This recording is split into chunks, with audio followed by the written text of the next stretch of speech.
បាទអនុញ្ញាតគ្រប់បាទហើយនឹងជម្រាបសួរបាទទៅដល់ពុកម៉ែបងប្អូនបាទលោកតាលោកជ័យអ៊ំពូមីងទាំងអស់គ្នាបាទនៅក្នុងបណ្ដាញសង្គម Facebook ក៏ដូចជាពុកម៉ែបងប្អូនទាំងអស់គ្នានៅក្នុងបណ្ដាញសង្គម YouTube ផងដែរបាទសម្រាប់ថ្ងៃនេះគឺជាថ្ងៃទី13បាទ13จากខាងបងនេះក៏បានចែកចេញជាតម្រុយនៅលេខល្អយកមក free ចែកជូនទៅដល់ពុកម៉ែបងប្អូនទាំងអស់គ្នាបាទយកទៅលេងកំសាន្តទៀតហើយ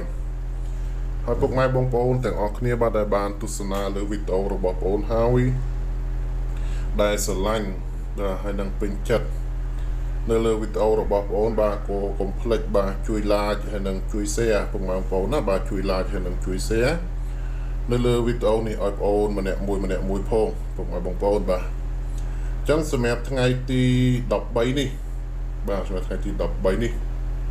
បើសិនជាពុកម៉ែបងប្អូនទាំងអស់គ្នាបាទចង់បានលេខបុកពីខាងបងប្អូនយកទៅលេងបាទសម្រាប់លេខតូច2គ្រាប់បុកតែ2ប៉ុស្តិ៍ទេពុកម៉ែបងប្អូនណាបាទលេខតូច2គ្រាប់បុកតែ2ប៉ុស្តិ៍ទេគឺពុកម៉ែបងប្អូនទាំងអស់គ្នាអាចឆាតមកកាន់ឈ្មោះ Facebook របស់បងប្អូនបាទដែលបងប្អូនបានបង្ហាញហើយនឹងចែកជូនទៅដល់ពុកម៉ែបងប្អូនទាំងអស់គ្នាកាលពីដើមវីដេអូមិញបាន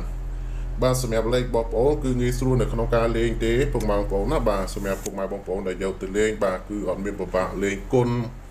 លេងត្រឡប់រងលើរងក្រោមអីទេបាទបងប្អូនឲ្យ2គ្រាប់យើងលេង2ប៉ុស្តិ៍គឺយើងលេងត្រង់តែម្ដងបាទ2គ្រាប់2ប៉ុស្តិ៍លេងត្រង់តែម្ដងឧទាហរណ៍ថាបងប្អូនឲ្យ22 23បាទឧទាហរណ៍ថាឲ្យ22 23លេង2ប៉ុស្តិ៍ប៉ុស្តិ៍3នៅប៉ុស្តិ៍អញ្ចឹងចឹងពុកម៉ែបងប្អូនទាំងអស់គ្នាបាទយកទៅបាទចាក់22 23ប៉ុស្តិ៍ 3ប៉ុស្តិ៍តែប៉ុណ្ណឹងគឺរួចតែម្ដងពុកម៉ែបងប្អូនណាបាទគឺរួចតែម្ដងចឹងដូចបងបញ្ជាក់ចឹងគឺស្រួលលេងមែនតើពុកម៉ែបងប្អូនណាបាទស្រួលលេងស្រួលចាក់ហើយក៏ស្រួលឈ្នះដែរពុកម៉ែបងប្អូនណាបាទគឺស្រួលឈ្នះហើយលេខបើយើងយកចាក់ត្រឹមមកលេខ5000អីបាទយើងវា2គ្រាប់2ប៉ុស្តិ៍យើងអស់20000អីដែរពុកម៉ែបងប្អូនណាអស់20000ដែរប៉ុន្តែបើសិនជាយើងត្រូវវិញគឺយើងត្រូវបានច្រើនពុកម៉ែបងប្អូនណាបាទគឺយើងត្រូវបានច្រើនបាទយើងចាក់អស់តិចប៉ុន្តែយើងត្រូវគឺយើងត្រូវបានច្រើនដោយសារអីដោយសារតែលេខរបស់យើងដែលយើងឲ្យយកទៅលេងនេះគឺយើងលេងត្រង់បាទអត់ប្របាក់គុណត្រឡប់រងលើរងក្រោមអស់លុយច្រើនអីទេបាទអញ្ចឹងបងប្អូនសូមបញ្ជាក់ម្ដងហើយម្ដងទៀតណាបាទសម្រាប់ពុកម៉ែបងប្អូនទាំងអស់គ្នាដែលចង់បានលេខល្អលេខច្បាស់បុកចំបាទលេខតូច2គ្រាប់បុកតែ2ប៉ុស្តិ៍បាទលេងត្រង់យកទៅលេងសម្រាប់ថ្ងៃទី13នេះកុំភ្លេចឆាតមកកាន់ឈ្មោះ Facebook របស់បងប្អូនដែលបងប្អូនបានបង្ហាញហើយនឹងចែកជូនទៅដល់ពុកម៉ែបងប្អូនទាំងអស់គ្នាកាលពីដើមវីដេអូមិញបានបាទអញ្ចឹងសម្រាប់វីដេអូរបស់បងប្អូនថ្ងៃនេះគឺយើងមានតែប៉ុណ្្នឹងទេពុកម៉ែបងប្អូនណាបាទជាចុងក្រោយបងក៏សូមជូនពរឲ្យពុកម៉ែបងប្អូនទាំងអស់គ្នាហេងបាទហើយនឹង